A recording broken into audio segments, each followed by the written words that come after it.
President-elect of the United States, Joseph Robinette Biden Jr. দেশের হারানো গৌরব আর সম্মান ফিরিয়ে আনার প্রত্যয় নিয়ে ২০২০ সালে বিশ্বের সবচেয়ে বড় পরাশক্তি যুক্তরাষ্ট্রের সিংহাসনে অধিষ্ঠিত হন ৭৮ বছর বয়সী জো বাইডেন। সকল ভেদাভেদ ভুলে জাতীয় স্বার্থে ঐক্যের ডাক দেন তিনি। কথা ছিল করোনায় হওয়া ক্ষত সারিয়ে দেশ পুনর্গঠন করবেন জো বাইডেন। কিন্তু ক্ষমতা শেষে প্রশ্ন উঠছে, নিজ লক্ষ্যে কতটুকু সফল হতে পেরেছেন বিদায়ী এই মার্কিন প্রেসিডেন্ট? বাইডেন শাসনামলের সবচেয়ে বিব্রতকর বিষয় হিসেবে বিবেচনা করা হয়ে থাকে আফগানিস্তান থেকে সেনা প্রত্যাহারের বিষয়টি। ট্রাম্পের আমলে এ বিষয়ে সিদ্ধান্ত এলেও ২০২১ সালে তা খুবই বিশৃঙ্খলভাবে বাস্তবায়ন করে বাইডেন প্রশাসন। কমপক্ষে ৬৯% মার্কিনই মনে করেন খুবই বাজেভাবে সেনা প্রত্যাহারের বিষয়টি পরিচালনা করেন তিনি। মূলত এর রেশ ধরেই কমতে থাকে জো বাইডেনের জনপ্রিয়তা। ফলাফল ৫৬% জনপ্রিয়তা কমে দাঁড়ায় ৪৩%। ভাটা পড়তে থাকা এই জনপ্রিয়তায় যেন শেষ পেরেক ঠুকে দেয় রাশিয়া ইউক্রেন যুদ্ধ। বাইডেনের আমলেই নজিরবিহীন সংঘাতে জড়ায় দুই প্রতিবেশী রাশিয়া ইউক্রেন। অস্থিতিশীল হয়ে ওঠে গোটা ইউরোপ। বাইডেন প্রশাসনের ব্যর্থ কূটনীতির কারণে প্রায় ৩ বছরেও শেষ হয়নি সে যুদ্ধ। উল্টো অর্থনীতির কথা বিবেচনা না করে সময়ে সময়ে সাহায্যের নামে কিয়েভকে শুধু সামরিক সহায়তায় দিয়ে গেছেন জো বাইডেন। প্রায় $৬৬ বিলিয়ন সহায়তার পরও থামেনি সে প্রচেষ্টা। একই চিত্র মধ্যপ্রাচ্যেও। ২০২৩ সালে শুরু হওয়া গাজায় ইসরায়েলি আগ্রাসনের জেরে তলানিতে গিয়ে থেকে জো বাইডেনের জনপ্রিয়তা।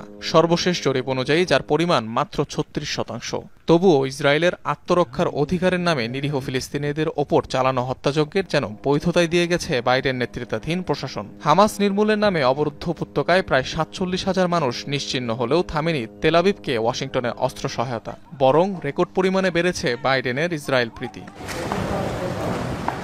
শুধু তাই নয়, বাইডেনের আমলেই আরেক পরাশক্তি চীনের সাথেও দূরত্ব বাড়ে যুক্তরাষ্ট্রের। বেইজিংয়ের বিরুদ্ধে যেন ট্রাম্পের দেখানো বাণিজ্য যুদ্ধের নীতির পথেই হেঁটেছে বাইডেন প্রশাসন। যুক্তরাষ্ট্রের মাটিতে খালিস্তানপন্থী শিখ নেতা হত্যাচেষ্টা ইস্যুতে নয়াদিল্লির সাথেও সম্পর্কে টানাপোড়েন দেখা দেয় ওয়াশিংটনের। সবশেষ মোদি ঘনিষ্ঠ ভারতীয় ধনকুবের আদানির বিরুদ্ধে চলা বিচারকে কেন্দ্র করেও সম্পর্কে ফাটল দেখা দেয় ভারত যুক্তরাষ্ট্রের।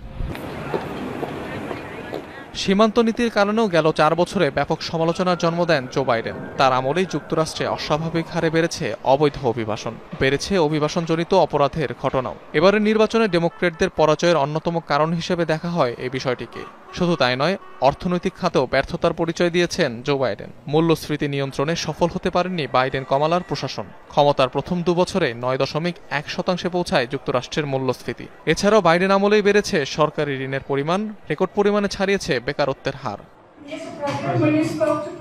বয়স বিতর্কে ক্ষমতার শুরু থেকেই জর্জরিত ছিলেন জো বাইডেন। এবারের নির্বাচনে যেন সেই বিতর্কেই নতুন করে জড়াতে হয়েছে তাকে। প্রেসিডেন্সিয়াল ডিবেটে ট্রাম্পের কাছে লজ্জাজনক হারে মানসিকভাবে আরও ভেঙে পড়েন তিনি। শেষমেশ বয়সের কাছে হার মেনে প্রত্যাহার করে নিতে হয়েছে প্রেসিডেন্টের প্রার্থিতাও। অনিক রহমান, যমুনা নিউজ।